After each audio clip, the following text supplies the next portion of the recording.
Hi students, నేను మీ physics Ramesh sir from Right Path YouTube channel. ఈ రోజు మనం కుంభాకార దర్పణాల్లో ప్రతిబింబాలు ఏ విధంగా ఏర్పడతాయో మనం తెలుసుకుందాం. మనకు తెలుసు పుటాకార దర్పణాల్లో ప్రతిబింబము అనంత దూరంలో ఉంటే నాభి దగ్గర, సి దగ్గర ఉంటే సి దగ్గర, ఎఫ్ దగ్గర ఉంటే మరి ఇన్ఫినిటీ దగ్గర ఏర్పడతారన్న సంగతి మనకు తెలుసు. మరి కుంభాకార దర్పణాన్ని కనుక మనం తీసుకున్నట్లయితే చూడండి, ఇది కుంభాకార దర్పణం. ఓకేనమ్మా? ఇది కుంభాకార దర్పణం ఏం చేస్తుందమ్మా అంటే కాంతిని విస్తరింపజేస్తుంది. అలా కాకుండా పుటాకార దర్పణం ఏం చేసింది, కాంతిని కేంద్రీకరింపజేసింది. కాబట్టి ఈ పుటాకార దర్పణాన్ని ఏమంటామమ్మా అంటే వికేంద్రీకరణ దర్పణము అంటాం. ఏమంటాం? వికేంద్రీకరణ దర్పణము అంటాం. అలా కాకుండా మనము ఇంతకుముందు మనం చూసినట్లయితే ఇది పుటాకార దర్పణం అన్నమాట. ఈ పుటాకార దర్పణం ఏం చేసింది, కాంతిని కేంద్రీకరింపజేసింది. కాబట్టి పుటాకార దర్పణం ఏమైతుంది, కేంద్రీకరణ దర్పణం అవుతుంది. కేంద్రీకరణ దర్పణం అవుతుంది. అయితే దీని ప్రతిబింబ లక్షణాలు మనం ఆల్రెడీ తెలుసుకున్నాం. కాబట్టి ఇప్పుడు మనము కుంభాకార దర్పణం ఎలాంటి ప్రతిబింబాన్ని ఏర్పరుస్తుంది, ఎట్లా ఏర్పరుస్తుంది చూడండి. ఇది కుంభాకార దర్పణం కదా. సో ఈ కుంభాకార దర్పణంలో చాలా జాగ్రత్తగా వినండి.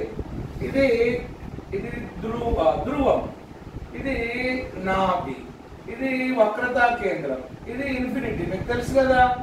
ఇది మళ్ళీ నాభి, ఇక్కడ రెండు వైపులా తీసుకోవాలి. ఇది వక్రతా కేంద్రము, ఇది ఇన్ఫినిటీ.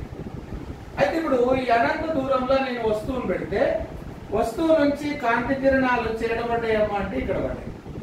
వస్తువు నుండి కాంతి కిరణాలు వచ్చి ఇక్కడ పడ్డాయి కదా. ఈ కాంతి కిరణాలు ఇలా ఏం చేస్తాయి, పరావర్తనం చెందుతాయి.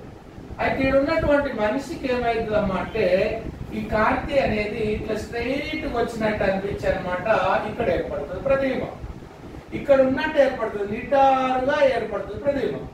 సో కాబట్టి ఇలా నిటారుగా ఏర్పడేటటువంటి ప్రతిబింబం ఏ ప్రతిబింబమో మనకు తెలుసు కదా. నిటారుగా ఏర్పడేటటువంటి ప్రతిబింబము మనకు మిథ్యా ప్రతిబింబం అయితే. అయితే పుటాకార దర్పణానికి కుంభాకార దర్పణానికి తేడా ఏంటిదంటే, కుంభాకార దర్పణంలో నువ్వు వస్తువును ఎక్కడన్నా పెట్టు, ఇది పి, ఇది ఎఫ్, ఇది సి, ఇది ఇన్ఫినిటీ. ఇదేంటిదమ్మా ఎఫ్, ఇది సి, ఇదేంటిదమ్మా ఇన్ఫినిటీ. నువ్వు ఎక్కడన్నా పెట్టు ప్రతిబింబం, ఇక్కడ సి దగ్గర పెట్టు. ఆడ సి దగ్గర పెడితే సి దగ్గరనే ఏర్పడదు. కానీ ఇక్కడ అట్లా కాదమ్మా. ఇప్పుడు ఇక్కడ పెట్టినావు కదా, ఇక్కడ పెడితే ఈ కాంతి పరావర్తనం చెంది ఇలా ఏర్పడుతుంది, ప్రతిబింబం వచ్చి ఇక్కడ ఏర్పడుతుంది.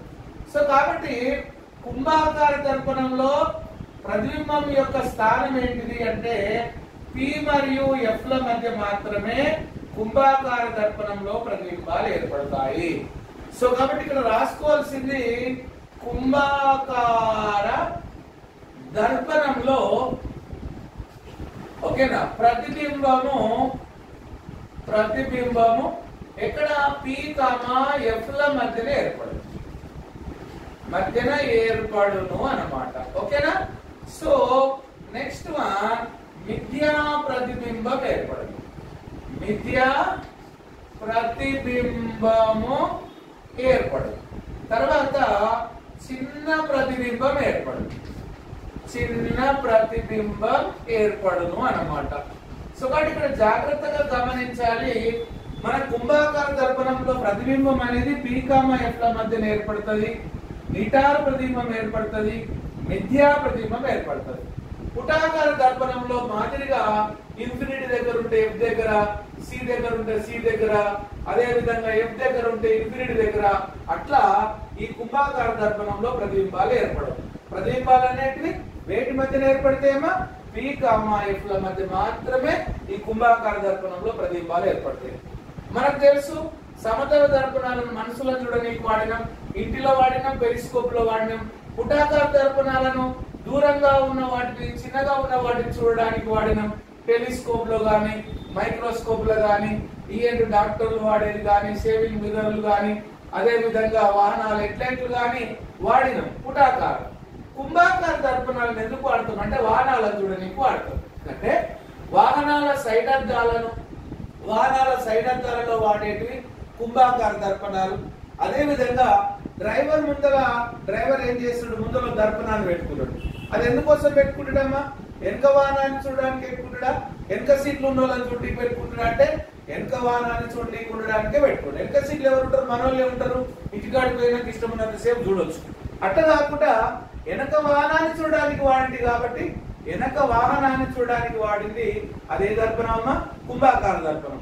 ఒకవేళ మనసులో చూడనీకైతే సమతల దర్పణాన్ని పెట్టుకోవాలి. అది మనసులో చూడనీకి కాదు కాబట్టి వెనక వాహనాన్ని చూడాలి కాబట్టి డ్రైవర్ ముందర వాడిన దర్పణం, సైడ్ ఆఫ్ దారిలో వాడే దర్పణం ఏ దర్పణం చెప్పండి? కుంభాకార దర్పణం. ఆఫీసర్స్ ఈ వీడియోను వీలైనంత సేపు చూసి మంచిగా నోట్స్ రాసుకోవాల్సిందిగా మనం చేస్తున్నాను. మీ physics Ramesh sir, Right Part YouTube channel. Thank you.